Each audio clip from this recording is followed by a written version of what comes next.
we can see that it goes skyrocket until more or less 100. Welcome back to the official CoinEx channel. My name is Jack, and today we're going to have a full prediction of what Bitcoin could be doing for the next week. As I want to say that this series is going to be a weekly series, so on every week, on every Friday, I'm going to leave you an analysis so you can see how things develop through the week. Obviously, remember, this is not a financial advice. I'm not a financial advisor, and let's go in. So first of all, we can see we had a huge drop with the dollar because we had some news that I'll show you in a minute.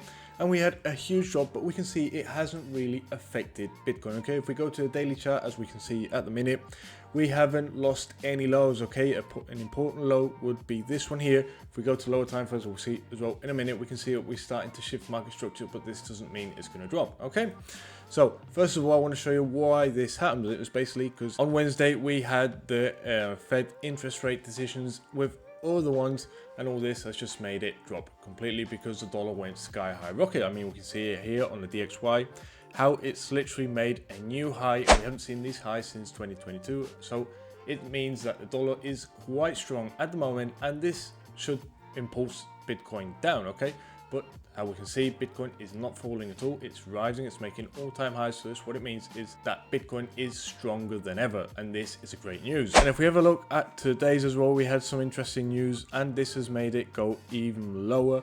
In this case, Bitcoin, but it was strong for the dollar. That what's made this move is the Philadelphia Fed, the GDP, and the initial jobless claims. Okay, this has moved the price quite a lot as well, and in the forex market is made the price go hectic. But we can see, like I say, on Bitcoin, it only had this for here, and we've had a retracement up to here, and it's starting to go down as well. Must be clear as well, we had a small market shift over here that we go in a 4-hour time frame. We can see that it shifts the market structure just down below here. We've got the first market structure shift down here. Okay, and obviously this means it's in a downtrend in the 4-hour time frame. This doesn't mean it's going to go down. It only means it's shifting market down. It's probably going to have a retracement, so we want to keep an eye on here because it's always a good opportunity to keep buying, because actually Bitcoin at the moment, you could think it's quite high, but really if we look in the Bitcoin rainbow chart, we can see that just now it's only in the middle as what we would think it's still cheap. Remember as well, we had the halving not so long ago, so obviously it still hasn't had this impulse, so we could still see it a bit higher. I mean, I don't mean it's going to reach up to $500,000. Obviously it can, but in the short term, I'll be more look. They could reach more or less 200,000 to 300,000 in a few months. We must keep an eye on that, because obviously this rainbow up to the moment, it's giving good results. We can see after every halving, we saw a nice high and then a huge drop, nice high, huge drop, and the last high only reached the middle. Okay, this is like this orange, so we could see it reaching again to the yellow or to the orange. That's more or less between 200 and 300,000, so we must keep an eye on that. But let's see what we can do in a short term. And like I say, when Bitcoin falls, it's always a good opportunity to keep buying. Obviously, like I say, this is not financial advice. This is what I'm going to do personally, and I'm going to share it with you completely for free. Okay, so let's take a look at the 4-hour chart. Like I say, we've had a market structure shift here. So first of all, what we could see happening is the market retraces up to here, okay, like it's done here, and continue down to look at these levels. These are liquidity levels. If we go to the 1 day,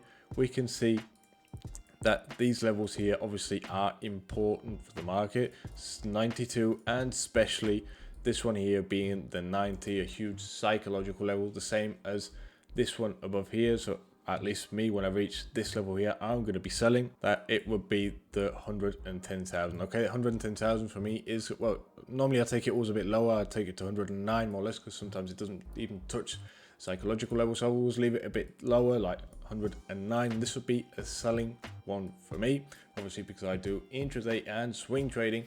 I don't hold positions for a long time. I only hold them when I buy them very cheap. Like if I say when I bought Bitcoin when it was at 40 and 30k, okay, that's when I hold it for a longer time, because it's a really cheap price. So checking this chart right at the moment, we must admit that it's quite trendy, and it will need a retracement for it to be a healthy uptrend. Okay, for any healthy uptrend, we need a healthy retracement as well. So it wouldn't be weird at all, and especially being now with in Christmas time and all that, a lot of banks have closed, a lot of investment states have closed. So obviously this means there's going to be less liquidity, and less liquidity can make more volatile market. So we could easy see the price jumping down to here to 70 odd K. This would be a super level to buy, obviously, And it wouldn't be weird, but because if we see here, we can see loads of imbalances on this place here. Who doesn't know what imbalance is when price moves so fast that the harmony in the market doesn't complete itself. So obviously we can see some imbalances on this zone here, and these must be completed at some time. So obviously we're probably going to see a retracement back down to here, and even I could say down to this one here, but this would be a bit more complicated to reach this in the short term. I'm not saying this is going to happen this week, just so you have a long term, and we'll have another research when we do it next week. But at the moment, these levels would be perfect to buy. I don't mean they're going to reach next week. Next week, what we're probably going to see, or hopefully we could see, is some retracement down to 94 would be great, or to 92, or to 90. Okay, these three levels would be super buys.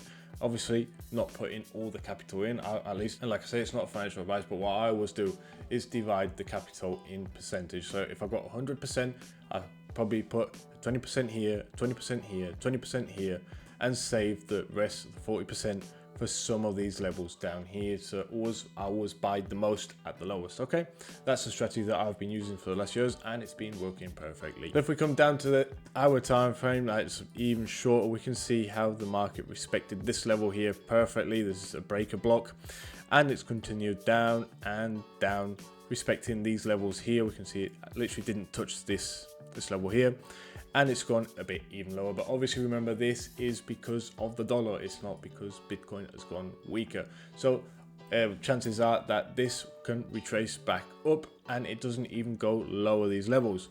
But probably a level that we'll be able to catch will be this one here. This will be a great level. There's probably a lot of liquidity waiting here, and this one down here, 94 and 99. And at last, I want to show you what the last pivot says, this indicator that predicts the future, because obviously it analyzes the past and searches for similar situations. If we activate it with 90 days, so it'll be 3 months back, we can see that it goes skyrocket until more or less $164 in the next 3 months. I don't mean it's going to happen, but take in mind that it could happen, because like I say, on the rainbow chart, we still are quite cheap, despite we're making all-time highs. But with this, we have to remember that Bitcoin has limited supply, and its continuation is always going to be an uptrend unless the community backs out completely.